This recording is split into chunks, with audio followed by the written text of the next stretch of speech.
Thousands of people trying to withdraw money from banks in China were harassed by police and pepper sprayed.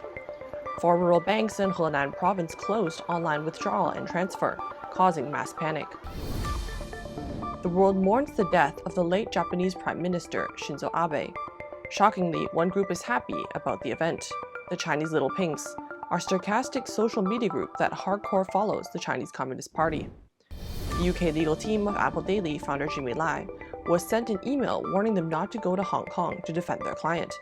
The contents of the email were illegal, but it claimed to be from the Hong Kong State Security Department.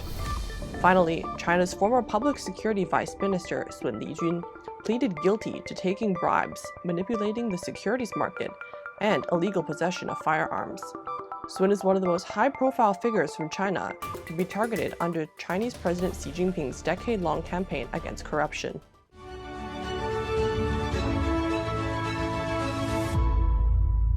Welcome to Sound of Hope News. My name is Daniela Wolensack, and today is July 11th.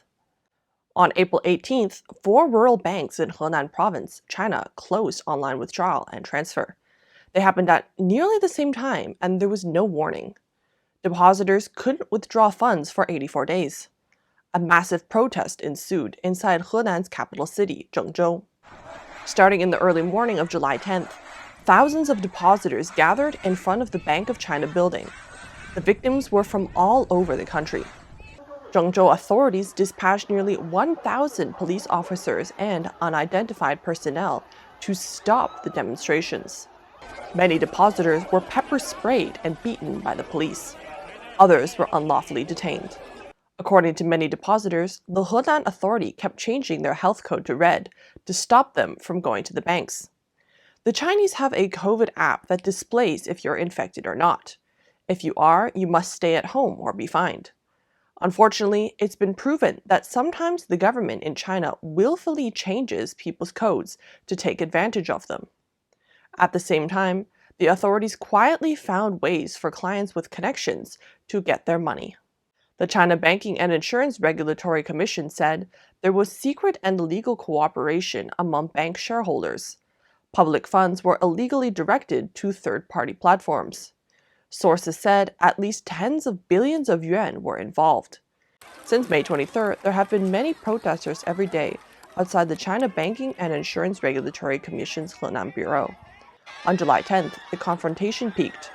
Plainclothes police and suspected government-hired gangsters were seen beating and kicking the protesting people. The victims put up banners reading, "Stop police brutality against the depositors," "Stop the persecution," "Respect the law and human rights," and "Stop abusing power, stop secret cooperation between the government and the Chinese mafia." Police wearing white formed a human wall to prevent people from protesting. They tried to disperse demonstrators and surrounded them. An ambulance was dispatched in anticipation of a major clash.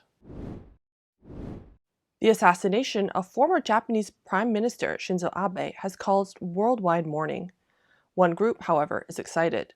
They're the Little Pinks, a sarcastic social network group who are hardcore Chinese Communist Party followers. According to media reports, after the death of Shinzo Abe, malicious remarks began appearing on Chinese Weibo. Chinese businesses even offered promotions to celebrate. Netizens around the world criticized these immoral activities. They responded with the big translation movement, translating the posts into Japanese and English. It has attracted the attention of world-renowned media. France televisions said bluntly, they didn't even let an assassinated politician go. The French newspaper Le Figaro also asked, why does the Chinese internet, which has always been very strictly censored, allow this almost obscene behavior to become popular? Current affairs commentator Wen Zhao said that Shinzo Abe advocated toughness towards China. His greatest wish during his tenure was to amend the Japanese constitution, but had not yet succeeded. Changing the constitution would adjust Japan's post-war pacifism regulations and make it better able to defend itself against China militarily if needed. Abe was having difficulty creating the reform, but after seeing the attitude of China's Little Pinks, Japanese people feel threatened and are seriously considering the reform. It will likely prompt the Japanese government to act and fulfill Abe's last wish.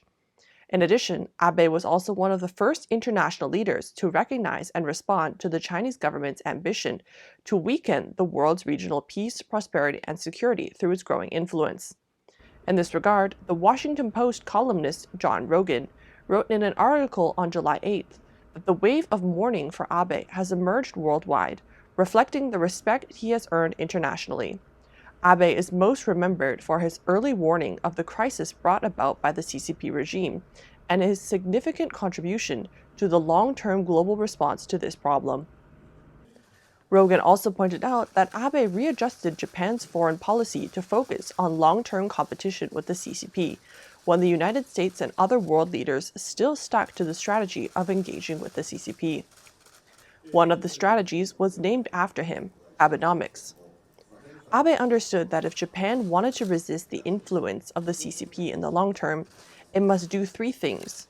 First, strengthen its economy. Second, enhance its alliance with the United States. And third, expand diplomatic relations with Australia and India. This was according to Abe's former foreign policy advisor, Tomohiko Taniguchi. Abe's last diplomatic move during his lifetime was to once again warn of the CCP threatening Taiwan after Russia invaded Ukraine. He publicly called on the United States to abandon its strategic ambiguity policy. He also stated that if there is something in Taiwan, there is something in Japan, implying that if the CCP invades Taiwan, Japan should act. The founder of Hong Kong's Next Media and Apple Daily, Jimmy Lai, is still in prison. His legal team in the UK received an email on July 1st claiming to be from Hong Kong State Security Department. It warned them to not go to Hong Kong to defend Lai, according to The Times on July 7th. Lai's team of lawyers is from the famous British barristers firm Doughty Street Chambers. It includes Cowell Gallagher, QC, Jonathan Price, and Jennifer Robinson, all senior barristers. The three lawyers said the emails threatened them. It accused them of violating Hong Kong's national security laws. They could be extradited from multiple jurisdictions and charged with subversion. The email also warned them not to attempt to enter Chinese territory. Gallagher told The Times that he was commissioned to defend Lai's rights in the United Nations. He considered the email subversive, which undermines the rule of law and the international protection of human rights. According to Reuters, the three journalists said that threatening journalists, pro-democracy activists, and lawyers has been going on in Hong Kong for some time, and has now extended outside China. The report also mentioned that the three lawyers would not say whether they would go to Hong Kong to defend Li Zhiying. According to the Voice of America, the Hong Kong Police Department issued a statement saying it strongly condemns the impersonation of police officers and called for more information.